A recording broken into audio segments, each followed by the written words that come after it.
Students, जय Shri Krishna. My self doctor Amit Gupta.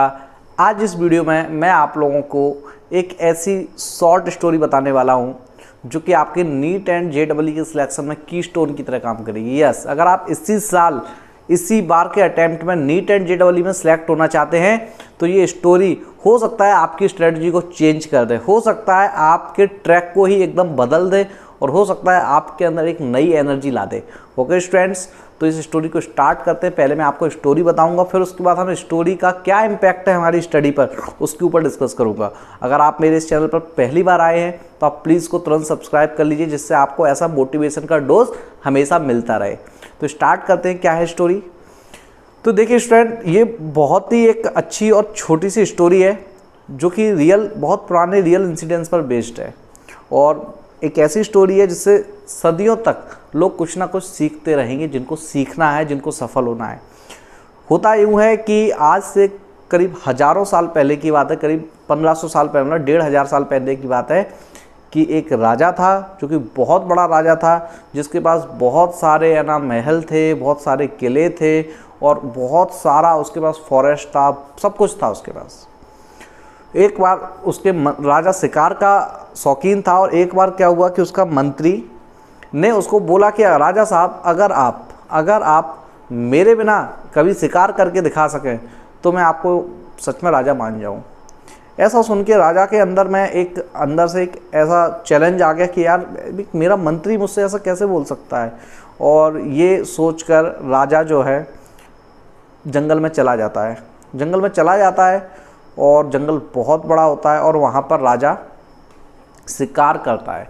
शिकार करते करते करते शाम हो जाती है और शाम होने के बाद धीमे धीमे सूरज ढलने लगता है और उसके बाद रात होने लगती है। तो राजा को लगता है कि अब मुझे रात हो गई है तो मुझे लौटना चाहिए। और जब वो रात लौटने की सोचता है तो उस टाइम पे उस राजा को पता चलता है कि उसको रास्ता ही नहीं पता, क्योंकि अभी तक हमेशा उसको मंत्री, नौकर, चाकर घोड़ों के साथ आता था वो, तो उसको लेके जाते थे, एक रूट चलता था उसके साथ। बट इस बार वो अकेला है तो कैसे जाए वापस। तो ये सोच के वो बहुत परेशान है। सूरज ढलता जा रहा है और जंगली जानवरों की आवाज़ें आती जा रही हैं। राजा बहुत टेंशन में आता जा रहा है कि अब क्या होगा मेरा। अब उसको अपनी गलती का एहसास हो रहा है। ऐसी कंडीशन में राजा के दिमाग में बस एक ही चीज़ चल रही है कि यार, कोई मुझे मिल जाए जो मेरा साथ दे दे। और होता यूँ है कि राजा भूख से बेहाल हो जाता है, प्यास लगती है तेज, और सबसे बड़ी चीज़, रात को जंगली जानवरों का डर। अंधेरा हो चुका है, राजा भले ही राजा है लेकिन इस समय वो बिल्कुल अकेला है और उसके साथ में कोई नहीं है। इसी तलाश में वो घूमता रहता है आसपास में, डर डर के, पर देखता है कहीं कोई दिख जाए, कोई उसकी जान बचा ले, क्योंकि बाद में तो वो सारी चीज़ें माफ़ी मांग लेगा वापस मंत्री से, लेकिन एक बार वो जान बचा ले, पूरा का पूरा घमंड उसका उतर गया था। इसी तलाश में रात को घबरा कर वो घूम रहा है और फिर वो देखता है काफ़ी दूर जाकर कहीं एक आग जल रही है। तो उससे उसके मन में एक उम्मीद की किरण जागती है। राजा जाता है धीमे चुपचाप से दबे पाँव, क्योंकि जंगली जानवरों का उस समय बहुत खतरा होता है।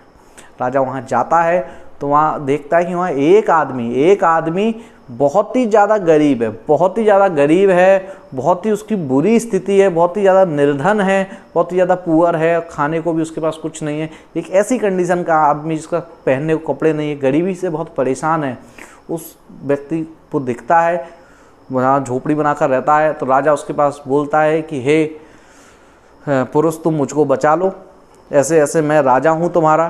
तो उस व्यक्ति को बहुत अच्छा लगता है कि आप राजा हो, आप मेरे यहाँ आए हो, और लेकिन मेरे पास तो कुछ भी नहीं है कि मैं आपको खिला सकूँ, पिला सकूँ। तो जो उस व्यक्ति के पास जो खाना होता है अपने हिस्से का, वो राजा को खिला देता है और राजा को सम्मान के साथ वहाँ पर रखता है और सुलाता है, रात भर उसकी रक्षा करता है और सुबह होते ही रास्ता बता के राजा को राजा के महल तक पहुँचाता है। जब वो ऐसा करता है तो राजा की जान में जान आती है। राजा सोचता है कि इस व्यक्ति ने तो मेरी जान बचा ली, और फिर होता यूँ है कि राजा उससे बोलता है, जब उसको महल में छोड़ता है, कि हे निर्धन पुरुष, मैं तुमको अपने राज्य का सबसे अपने राज्य का सबसे बेशकीमती चंदन का वन देता हूँ, चंदन का वन देता हूँ, चंदन का वन देता हूँ, पूरे राज्य का जो सबसे कीमती वन है, क्योंकि तुमने मेरी जान बचाई है। ये सुनकर वो गरीब व्यक्ति बहुत खुश होता है, सोचता है कि अब शायद उसकी गरीबी मिट जाएगी। और राजा भी बड़े इसी अभिमान के साथ कहता है कि चंदन का वन देता हूँ, तुम्हारी गरीबी मिट जाएगी, तुमने इतनी परेशानियों में दिन काटे हैं, अब तुम संपन्न बन जाओगे। और होता यूँ है कि है ना, उसको दे देता है और वो चला जाता है। कहानी का एक पार्ट यहाँ कट हो जाता है, ख़त्म हो जाता है। होता फिर क्या है, 20 साल बाद राजा अपने मंत्री के साथ फिर से एक बार निकल रहा होता है। तो वो एक बार उस वन की साइड से निकलता है, उस फॉरेस्ट के पास में से निकलता है, जो चंदन का वन, जो चंदन का फॉरेस्ट उसने डोनेशन में दिया था, डोनेट कर दिया था उस लकड़हारे को। वो लकड़हारा लकड़ियाँ काटता था और अपनी जीवन को चलाता था। तो जब उसको दे दिया तो राजा ने सोचा कि यार रोको, मैं ज़रा उस लकड़हारे से एक बार मिल आऊँ, मैंने 20 साल पहले उसको ये पूरा का पूरा चंदन का वन दे दिया था। तो जब राजा उतरता है और उस लकड़हारे से जब बात करता है, उस लकड़हारे से जब बात करता है, देखता है कि अरे, तो उसकी आंखें फटी की फटी रह जाती हैं। क्यों? वो देखता है कि यार ये पहले भी इतना गरीब था और आज भी इतना गरीब है। उस समय भी लकड़हारे की जो कंडीशन थी वो बिल्कुल फटे कपड़े, ना खाने को कुछ, बिल्कुल बहुत ही ज़्यादा परेशान दिख रहा था।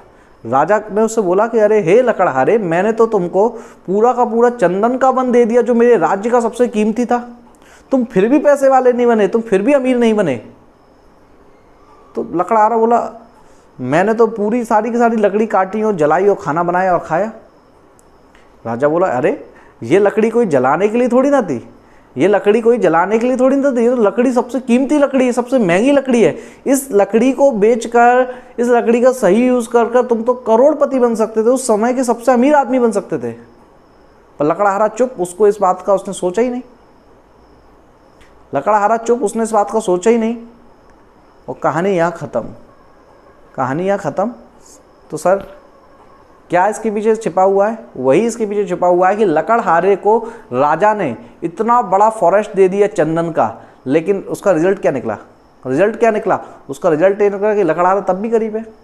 यही सेम आप लोगों के साथ में है, यही सेम आप लोगों के साथ में, सारे के सारे नीट एंड जेईई एस्पिरेंट्स के साथ में है कि ऊपर वाले ने आप लोगों को आपके प्रिपरेशन के लिए पूरे 1.5 से 2 महीने एक्स्ट्रा दे दिए, 1.5 से 2 महीने आपको एक्स्ट्रा दे दिए। बट रिजल्ट क्या है?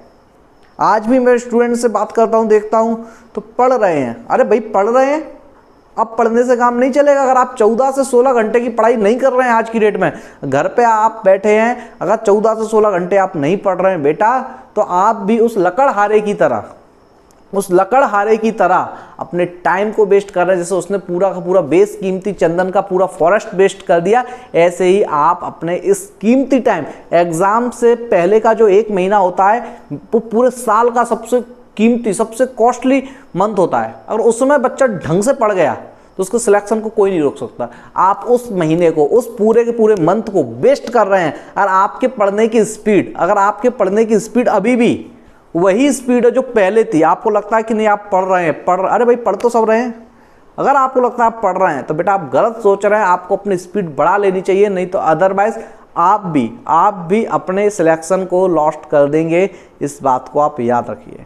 देखिए आप लोगों को ये टाइम मिला है, आप चाहें तो आगे बढ़ सकते हैं, आप इस टाइम का सही यूटिलाइजेशन कर सकते हैं और नीट और जेईई में बहुत अच्छी रैंक के साथ सिलेक्ट हो सकते हैं। अदरवाइज चंदन के फॉरेस्ट की तरह पूरा का पूरा ये टाइम बर्न हो जाएगा, टाइम जल जाएगा, निकल जाएगा, आप देखते रह जाएंगे।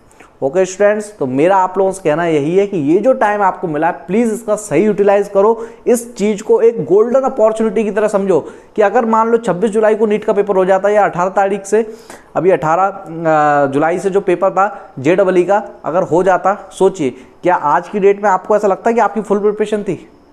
नहीं थी ना। जबकि ये भी तो लॉकडाउन बढ़ने के बाद ही हुआ ना, आपको एग्जाम 1.5-2 महीना एक्स्ट्रा मिलने के बाद हुआ, तब भी आपको लग रहा है, मतलब टाइम कितना भी बढ़ जाए पर फिर भी आप अगर नहीं कवर कर पा रहे हैं तो इसका मतलब ये है कि आप उस स्पीड से नहीं लगे हैं जिस स्पीड से आपको लगे होना चाहिए।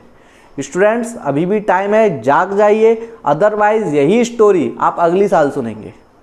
इसलिए इसी साल सुन के इसी साल सेलेक्ट हो जाइए और अपने इसी ईयर को गोल्डन ईयर बनाइए। जल्द से जल्द अच्छे डॉक्टर बन जाइए, IIT में सेलेक्ट हो जाइए।